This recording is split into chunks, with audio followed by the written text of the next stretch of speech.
Dear students, welcome back to my channel Enjoy Learning. In this video, I'll teach you the chapter Triangles of class 10th. So first of all बेटा मैं आप सबको बता दूं कि जो basic concept है चैप्टर का और जो मेथड्स हैं क्वेश्चंस को सॉल्व करने के वो मैं आज इस वीडियो में बताऊंगी। और ये बेसिक कॉन्सेप्ट ये तमाम मेथड्स जो हैं वो सारे ही बोर्ड्स के स्टूडेंट्स के लिए हेल्पफुल हैं। This thing is the same in all the boards. Okay, चाहे आप सीबीएसई बोर्ड के हैं, आईसीएसई बोर्ड के हैं या फिर किसी भी स्टेट बोर्ड के हैं, जो बेसिक कॉन्सेप्ट है इस चैप्टर का that is the same. So this video is going to be helpful for all of you, for all the boards. So let's begin. इस चैप्टर में बेटा हम सिमिलैरिटी पढ़ेंगे। क्या पढ़ेंगे? सिमिलैरिटी। तो सबसे पहले सिमिलैरिटी का नॉर्मल लैंग्वेज में क्या मीनिंग होता है? सिमिलैरिटी, कोई भी दो चीज़ें अगर हमें दी हुई हैं तो वो कब सिमिलर कहते हैं हम लोगों ने? कब दो चीज़ें हमें दी हुई हैं और हम उन्हें सिमिलर कहेंगे? सिमिलर का मतलब होता है बेटा एक जैसी दिखने वाली चीज़ें।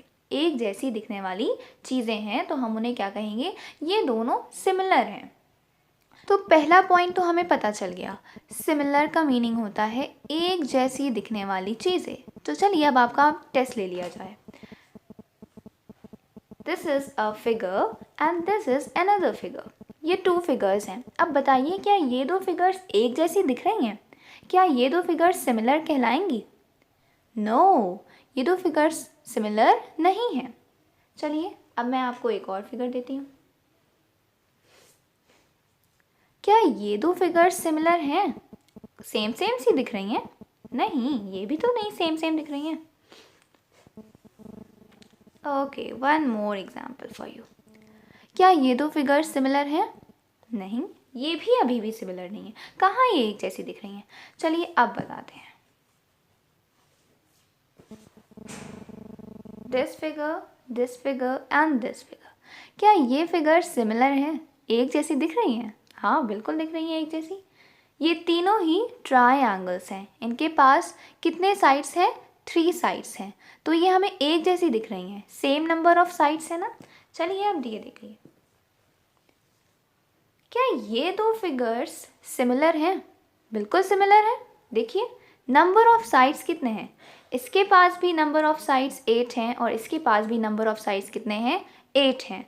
So same number of sides हैं, तो ये भी सिमिलर बन गए। अब ये देखिए, ये दोनों भी तो सिमिलर दिख रहे हैं ना। देखिए same number of sides, there are 4 sides and there are 4 sides. So पहला पॉइंट हमें अच्छे से समझ आ गया कि कब दो फिगर्स सिमिलर होती हैं, है ना। कब दो फिगर्स सिमिलर होती हैं? अगर उनके पास सेम नंबर ऑफ साइड्स हैं। If two figures have same number of sides then they will be similar. ये फर्स्ट पॉइंट है बेटा। अभी 2 और क्राइटेरिया हैं, 2 और पॉइंट्स बचे हैं, तब जाके हम दो फिगर्स को पूरी तरह से सिमिलर कहेंगे मैथमेटिकल टर्म में। अभी हमने नॉर्मल लैंग्वेज में जो मीनिंग था वो क्या था? सेम नंबर ऑफ साइड्स हैं अगर, तो ये फिगर्स क्या हो गई? हमारी सिमिलर फिगर्स हो गई। अब इन फिगर्स को क्या कहते हैं बेटा हम लोग? आपने पढ़ा होगा ज़रूर, इन्हें हम लोग पॉलीगन कहते हैं। क्या कहते हैं? पॉलीगन। गन का मीनिंग होता है साइड्स। तो एक क्लोज्ड फिगर जो कि साइड्स से बनी हुई हो उसे हम लोग क्या कहते हैं? पॉलीगन कहते हैं। पॉलीगन है, क्लोज्ड फिगर है ये हमारी। ये भी पॉलीगन एंड ये भी polygon. So let's write the first point. So first point हमने क्या फाइंड कर लिया बेटा कि two polygons are said to be similar if they have the same number of sides। अभी 2 पॉइंट्स और बचे हैं, है ना। सो पॉइंट नंबर 2 क्या कहता है कि कोई भी दो पॉलीगन्स जिनके पास सेम नंबर ऑफ साइड्स हों, मतलब कि हमने अगर ट्राइंगल्स ले लिए, 2 triangles, this is a triangle. पहला पॉइंट फॉलो हो रहा है, मतलब कि सेम नंबर ऑफ साइड्स है ना, दोनों हमने ट्राइंगल लिए हैं। इस ट्राइंगल को नेम दे दें अगर हम triangle A B C, and इस ट्राइंगल को नेम दे दें triangle P Q R. Okay, अब देखिए सेकेंड पॉइंट कहता है बेटा कि दो पॉलीगन्स जो हैं, जैसे हमने यहाँ पे 2 ट्राइंगल्स लिए हैं, इनके कॉरेस्पॉन्डिंग एंगल्स इक्वल होने चाहिए। क्या कहता है सेकेंड पॉइंट? इनके कॉरेस्पॉन्डिंग एंगल्स इक्वल होने चाहिए। इस पॉइंट का मीनिंग क्या है बेटा कि इसके एंगल्स के इक्वल होने चाहिए। फॉर एग्जाम्पल सपोज इसका एंगल ए इसके एंगल क्यू के इक्वल है, इसका एंगल बी इसके एंगल आर के इक्वल है, एंड इसका एंगल सी इसके एंगल पी के इक्वल है। ओके तो ये जो हमारे पास दो ट्राइंगल्स हैं इनके एंगल्स आपस में क्या हमें दिख रहे हैं, इक्वल दिख रहे हैं ना, इसीलिए इसे हम लोग क्या कहते हैं, करेस्पॉन्डिंग एंगल। करेस्पॉन्डिंग का मीनिंग हो गया बेटा कि ए का करेस्पॉन्डिंग कौन है, क्यू, जो इक्वल है वही करेस्पॉन्डिंग है, ठीक है। बी के करेस्पॉन्डिंग कौन है, एंगल आर, और सी के करेस्पॉन्डिंग कौन है, एंगल पी। तो करेस्पॉन्डिंग एंगल्स इक्वल होने चाहिए, this is the second point. Now what is the third point? The third and the last point is the corresponding sides are in the same ratio or proportion। अब यहाँ पे corresponding sides कौन होंगे ये find करना है हमको। तो देखिए corresponding sides हम लोग किन्हें कहते हैं बेटा, equal angles के सामने वाले sides, equal angle के सामने मतलब equal angles के opposite sides। एंगल A का opposite side कौन है, BC। अब एंगल ए इस ट्राइंगल के एंगल क्यू के इक्वल है, तो इसका ऑपोजिट साइड कौन है, पी आर, है ना। इक्वल एंगल्स के ऑपोजिट वाले साइड्स को हम लोग क्या कहेंगे, करस्पॉन्डिंग साइड्स। तो बी सी और पी आर आपस में क्या है बेटा, करस्पॉन्डिंग है। अब यहाँ पे सबसे पहले हम लोग लिख लेते हैं what are corresponding sides, B C and P R corresponding. चलिए अब दूसरा पेयर ढूंढते हैं करस्पॉन्डिंग साइड्स का। अब देखिए एंगल बी और एंगल आर इक्वल है, तो इक्वल एंगल्स के सामने वाले साइड्स आपस में करस्पॉन्डिंग होते हैं। तो एंगल बी का सामने वाला साइड मतलब एंगल बी का ऑपोजिट साइड कौन है, ए सी।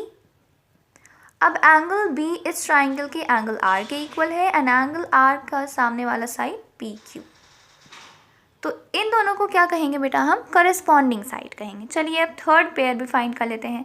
एंगल सी और एंगल पी इक्वल है, तो एंगल सी और एंगल पी के ऑपोजिट जो साइड्स हैं, ए बी, एंगल सी का सामने वाला साइड ए बी, और एंगल पी है ना, angle C is equal to angle P, so angle P के ऑपोजिट साइड है क्यू आर।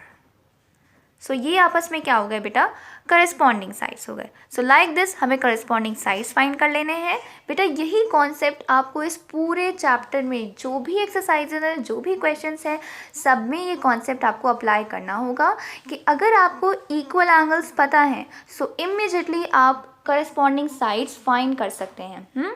इक्वल एंगल्स के ऑपोजिट जो साइड्स होते हैं वो आपस में करस्पॉन्डिंग साइड्स होते हैं।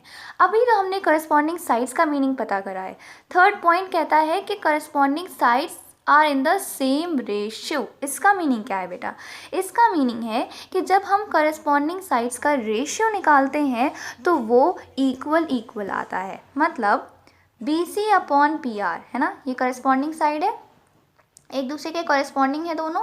इसी तरीके से ए सी अपॉन पी क्यू, इसी को तो कहते हैं ना बेटा रेशियो। रेशियो का मतलब अपॉन के फॉर्म में डिवाइड करना। तो B C upon P R, A C upon P Q और A B upon Q R, ये क्या हो गया बेटा, ये करस्पॉन्डिंग साइड्स के रेशियो। ये क्या है, करस्पॉन्डिंग साइड्स हैं, इनका रेशियो, इनको हमने डिवाइड करा है। तो करस्पॉन्डिंग साइड्स का बेटा जब हम रेशियो निकालते हैं इन दो ट्राइंगल्स का तो वो सेम आता है। क्या आता है, सेम आता है। ये हो गया हमारा थर्ड पॉइंट। और जैसे ही ये थर्ड पॉइंट भी हमें मिल गया, हम क्या कह देंगे कि ये जो टू ट्राइंगल्स हैं, ये टू ट्राइंगल्स कैसे हैं, सिमिलर ट्राइंगल्स हैं। सो सिमिलैरिटी के क्या क्या पॉइंट हो गए। फर्स्ट पॉइंट हो गया कि दो पॉलीगन्स तभी सिमिलर होंगे जब उनके पास सेम नंबर ऑफ साइड्स हो। मतलब एक ट्राइंगल के ही सिमिलर हो सकता है, एक ट्राइंगल एक रेक्टेंगल के सिमिलर नहीं होगा, ठीक है। तो दो ट्राइंगल्स हमने ले लिए। सेकेंड पॉइंट कहता है कि उनके करस्पॉन्डिंग एंगल्स इक्वल होने चाहिए। मतलब एक ट्राइंगल के एंगल्स दूसरे ट्राइंगल्स के एंगल्स के इक्वल होने चाहिए। और फिर थर्ड पॉइंट कहता है कि जो करस्पॉन्डिंग साइड्स हैं उनका रेशियो सेम होना चाहिए। सो बस इतना सिंपल था ये सिमिलैरिटी, ठीक है। सिमिलर होने के लिए ये दो कंडीशंस हैं, ये टू कंडीशंस आई होप आपको अच्छे से समझ में आ गई होंगी। और अभी भी अगर थोड़ा सा डाउट बाकी है तो चलिए एक एग्जांपल कर लेते हैं। Okay, so this is your question. Okay, ये टू ट्राइंगल्स हैं, triangle ABC and triangle PQR. हमें चेक करना है कि ये टू ट्राइंगल्स सिमिलर हैं या फिर नहीं हैं. सो ये 3 पॉइंट्स हमारे सामने हैं. So quickly one by one हम 3 पॉइंट्स को चेक कर लेते हैं. Point number 1 is they have the same number of sides. देखिए सेम नंबर ऑफ साइड्स है ना, दोनों ही के पास 3 साइड्स हैं, both are triangles. So first point तो हमारा सेटिस्फाई हो गया. Now quickly check the second point, that is their corresponding angles are equal. इसके angles के equal होने चाहिए. तो देखिए अगर हम लोग देखें तो इस triangle का angle A इस triangle के angle Q के equal है. Quickly let's write. Angle A is equal to angle Q is equal to 60 degree. इस triangle का angle B इस triangle के angle R के equal है. Both are equal to 50 degree. इस ट्राइंगल का एंगल C इस ट्राइंगल के एंगल P के इक्वल है. एंगल P के इक्वल है, बोथ आर 70 डिग्री. तो सेकेंड पॉइंट भी हमारा सेटिस्फाई हो गया ना कि इसके एंगल्स के इक्वल हैं. ये हमारे करस्पॉन्डिंग एंगल्स हो गए. Now let's move on to the point number 3. Point number 3 में क्या है, corresponding sides are in the same ratio. तो सबसे पहले तो हम करस्पॉन्डिंग साइड्स लिख लें. करस्पॉन्डिंग साइड्स हमें कैसे लिखना है. Yes, angle A equal angles को लेना है हमें और इक्वल एंगल्स के ऑपोजिट जो साइड्स हैं उन्हें हम लोग करस्पॉन्डिंग साइड्स कहते हैं. तो एंगल A यहाँ पे 60 डिग्री है और एंगल A एंगल Q के इक्वल है. ठीक है, तो ये दोनों एंगल्स हमारे इक्वल एंगल्स हैं. तो इक्वल एंगल्स के ऑपोजिट वाले साइड्स मतलब कि BC is corresponding to PR, isn't it? BC and PR are corresponding sides. 60 degree in दोनों के सामने वाले साइड्स BC एंड PR. चलिए अब दूसरा करस्पॉन्डिंग एंगल्स ढूंढते हैं. अब एंगल B यहाँ पे ये 50 डिग्री है और ये एंगल R के इक्वल है. तो एंगल B और एंगल R ये दोनों इक्वल एंगल्स हैं. सो इक्वल एंगल्स के ऑपोजिट वाले साइड्स, एंगल B के सामने वाला साइड है AC और एंगल R के सामने वाला साइड है PQ. ठीक है, तो एंगल B और एंगल R इक्वल एंगल्स थे. तो इनके सामने जो साइड्स हैं, इनके ऑपोजिट जो साइड्स हैं वो आपस में कैसे कहलाएंगे, करस्पॉन्डिंग साइड्स कहलाएंगे. चलिए अब थर्ड पेयर भी जल्दी से फाइंड कर लेते हैं ना. एंगल C यहाँ पे 70 डिग्री है और यहाँ पे 70 डिग्री कौन है, एंगल P. एंगल C और P इक्वल हैं. तो एंगल C और एंगल P इक्वल एंगल्स हैं. तो इनके ऑपोजिट जो साइड्स हैं मतलब कि इस ट्राइंगल में, ट्राइंगल ABC में AB और angle C is equal to angle P. तो एंगल P के सामने वाला साइड है QR. सो ये हमने फाइंड कर लिए बेटा करस्पॉन्डिंग साइड्स. करस्पॉन्डिंग साइड्स का मीनिंग क्या हो गया, sides opposite to equal angles are corresponding sides. So अब हमने करस्पॉन्डिंग साइड्स भी फाइंड कर लिए हैं. अब क्या बचा है, अब हमें चेक करना है बेटा कि ये जो करस्पॉन्डिंग साइड्स हैं जब हम इनका रेशियो निकालेंगे तो वो रेशियो सेम आना चाहिए. सो क्विकली अब रेशियो भी निकालना सीख ही जाएं. रेशियो का मतलब क्या करना है, हमें करस्पॉन्डिंग साइड्स को डिवाइड करना है. मतलब BC अपॉन PR, इसे कहेंगे हम बेटा करस्पॉन्डिंग साइड का रेशियो, करस्पॉन्डिंग साइड्स का रेशियो. सो BC अपॉन PR हमें फाइंड कर लेना है जल्दी से. सो देखिए BC की लेंथ कितनी है 2 एंड PR की लेंथ कितनी है 6 सेंटीमीटर. सो कैंसिल हो रहा है, सो कैंसिल कर देते हैं हम लोग. 2 1 2 2 3 6. So this is equal to 1/3. चलिए अब सेकेंड करस्पॉन्डिंग साइड का रेशियो निकाल लेते हैं बेटा, AC और PQ का. सो AC upon PQ. Here AC किसके इक्वल है बेटा, AC is equal to 3 centimetre and PQ is equal to 9 centimetre. ये भी हमारा कैंसिल हो रहा है, रिड्यूस हो रहा है. सो 3 1 3, 3 3 9 इक्वल टू 1/3. ये भी 1/3 के इक्वल आ गया. अब चलिए जल्दी से हम लोग थर्ड रेशियो भी फाइंड कर लेते हैं. AB और QR करस्पॉन्डिंग साइड्स हैं. तो ये हो गया करस्पॉन्डिंग साइड्स का ratio AB upon QR. So AB यहाँ पे किसके इक्वल है, AB is equal to 5 centimetre and QR is equal to 15 centimeter. Now again this is 5 1s are 5, 5 3s are 15. So हमने क्या फाइंड करा, जल्दी से बताइए. करस्पॉन्डिंग साइड्स का जो रेशियो निकाला है वो देखिए सेम ही आ रहा है, 1/3 1/3 1/3. सो थर्ड कंडीशन भी फुलफिल हो गई ना कि corresponding sides are in the same ratio. Corresponding sides का जो हमने रेशियो फाइंड करा वो सेम आया. सो हम क्या कंक्लूड कर लेंगे कि triangle ABC and triangle PQR ये कैसे हैं, सिमिलर हैं. अब देखिए बेटा, सिमिलर हम लोग लिखते कैसे हैं ये भी सीख जाइए. Triangle ABC is similar to triangle PQR. Triangle ABC is similar to triangle PQR. ये साइन होता है बेटा सिमिलैरिटी का. ओके, ये सिमिलैरिटी का साइन है, लाइक दिस. अब बताइए, ये जो हमने नेम लिखा है बेटा ये रॉन्ग लिखा है. इस तरह से हम लोग नेम नहीं लिखते हैं जब हम लोग सिमिलर कहते हैं.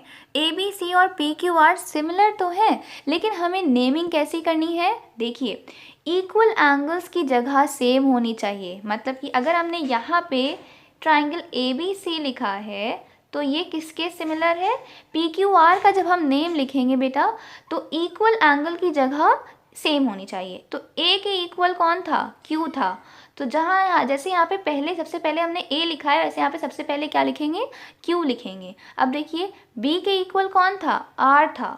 तो हम लोग अब B की जगह पे R लिखेंगे और C के इक्वल कौन है, P है. तो अब C की जगह पे हम P लिखेंगे. अब हमने बेटा ये करेक्ट वे में नेम लिखा है कि ये दो ट्राइंगल सिमिलर हैं. ओके, सो बहुत ही इंपॉर्टेंट पॉइंट है बेटा. ये मैं नेक्स्ट वीडियोस में भी जब मैं इंपॉर्टेंट क्वेश्चंस इस चैप्टर के डिस्कस करूँगी तभी ये मैं आपको कंडीशन समझाऊंगी फिर से एक बार कि how you have to name. Okay, और एक और बात जो मैं आपको बतानी है इस वीडियो में कि जो हम लोग बेटा रेशियो निकाल रहे हैं तो हमेशा ध्यान रखिएगा एक ट्राइंगल के साइड को आप जहाँ पे रख रहे हैं, मतलब न्यूमरेटर में आप हर रेशियो में सेम ही ट्राइंगल के साइड को रखेंगे.